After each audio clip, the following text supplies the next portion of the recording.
అదరగొట్టే కారం రంగు రుచి ఆచి కారం పొడి.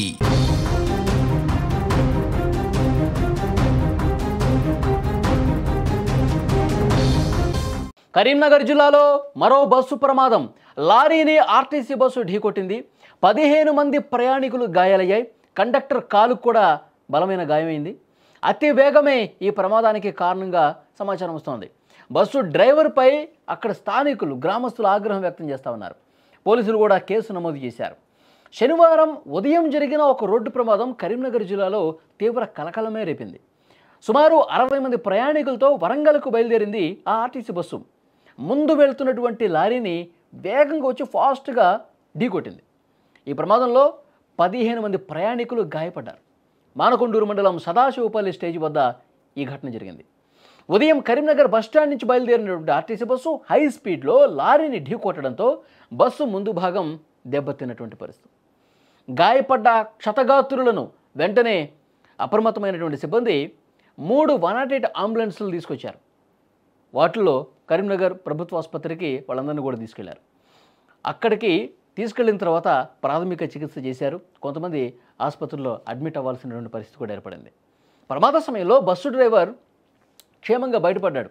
బలంగా ఢీకొట్టినప్పుడు కూడా అతనికి పెద్దగా ఇబ్బంది ఏం కలగల. కండక్టర్ కాలికి మాత్రం దెబ్బతగిలింది. బస్సు కండక్టర్కు నిజామాబాద్ డిపో సిబ్బంది ప్రథమ చికిత్స చేశారు. ప్రమాద దృశ్యాన్ని చూసినటువంటి సదాశివపల్లి గ్రామస్తులు, బస్సు ప్రయాణికులు తీవ్ర ఆగ్రహం వ్యక్తం చేశారు.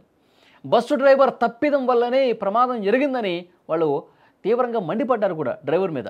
ఎందుకు అంత ఓవర్ స్పీడు, ఏం కొంపలు మునిగిపోతున్నాయని, అక్కడ ఏంది నీకు అంత అర్జెంట్ ఏంటి, ఈ విధంగా క్వశ్చన్ చేశారు అక్కడ స్థానికులే. అంటే బస్సు ప్రమాదాలు కుటుంబాల్లో ఎంతటి దుఃఖాన్ని తీసుకొస్తున్నాయో కూడా ప్రతి ఒక్కరికి అర్థమైంది ఇప్పుడు. ఎందుకంటే గత కొన్ని రోజులుగా ఎలాంటి ప్రమాదాలు జరుగుతున్నాయి మనం చూసాం. చిన్న చిన్న పిల్లలు కూడా ప్రమాదంలో చనిపోతూ ఉన్నారు. ఎంతో భవిష్యత్తు ఉన్న వాళ్ళు కూడా డ్రైవర్ల నిర్లక్ష్యం మూలంగా చనిపోతున్నటువంటి పరిస్థితి ఉంది. ఇక్కడ అతిపెద్ద ప్రమాదం ఏం జరిగి ప్రాణాలు కోల్పోయే పరిస్థితి లేదు. కానీ ఏమరపాటుతో ఉంటే, నిర్లక్ష్యం ఉంటే ప్రాణాలు పోతాయి కదా. అతి వేగం, డ్రైవర్ నిర్లక్ష్యం, ఇలాంటి ప్రమాదాలు జరుగుతున్నాయి. డ్రైవర్లను కఠినంగా శిక్షించకపోతే, కేసులు నమోదు చేసి సీరియస్గా యాక్షన్ తీసుకోకపోతే వీళ్ళకి బుద్ధి రాదు అని అక్కడ స్థానికులు, గ్రామస్తులు కూడా గొడవ పెట్టుకున్నటువంటి పరిస్థితి. వెంటనే సిఐ సంజీవ్ సిబ్బందితో ఘటనా స్థలాన్ని కూడా చేరుకున్నారు. ఎందుకంటే పోలీసులు కూడా కంప్లైంట్ ఇచ్చారు. ఇతను అరెస్ట్ చేయండి, ఇంత దుర్మార్గంగా డ్రైవింగ్ చేస్తారా, ఇంత నిర్లక్ష్యంగా డ్రైవింగ్ చేస్తారా, ఎవరికైనా నిజంగా ఏదైనా అయ్యి ఉంటే, నిజంగా తీవ్రంగా గాయాల పాలై ఆసుపత్రిలో ప్రాణాలు పోయే పరిస్థితి ఉంటే ఎవరు బాధ్యుడు? కుటుంబ పెద్దలను కోల్పోయి కుటుంబం మొత్తం రోడ్డును పడుతుంది కదా, దానికి ఎవరు బాధ్యత తీసుకుంటారు? నిర్లక్ష్యంగా డ్రైవింగ్ చేసిన వాడు, ప్రమాదాన్ని తీసుకొస్తున్న వాడు అతి వేగంగా ఏదో కొంపలు అంటుకుపోయినట్టుగా 100 కిలోమీటర్లు 150 కిలోమీటర్ల వేగంతో పోతున్నటువంటి వాళ్ళని నివారించకపోతే, వాళ్ళ ఆట కట్టించకపోతే ప్రమాదాలు ఇదే విధంగా జరుగుతాయి. పోలీసులు కూడా సీరియస్గా ఉన్నారు. దీని మీద కేసు నమోదు చేశారు. దర్యాప్తు కూడా చేస్తూ ఉన్నారు. ఆ ప్రత్యక్ష సాక్షులను కూడా అడుగుతూ ఉన్నారు. ఎవరిది తప్పిదం, ఎవరు వేగంగా వస్తున్నారు, ఎవరు లారీని ఢీకొట్టారు, ఇవన్నీ కూడా చాలా స్పష్టంగా ఇన్వెస్టిగేట్ చేస్తూ ఉన్నారు. నిజంగా అండి, ఎందుకంటే ప్రయాణికులు బస్సు ఎక్కిన తర్వాత ఇక ఈ ప్రాణాలు ఉంటాయా పోతాయో కూడా అనుమానపడాల్సిన పరిస్థితి ఉంది. వాళ్ళు సేఫ్గా మన గమ్యానికి మనం చేరుకుంటామో లేదో కూడా డౌట్ పడాల్సిన పరిస్థితి ఏర్పడుతుంది.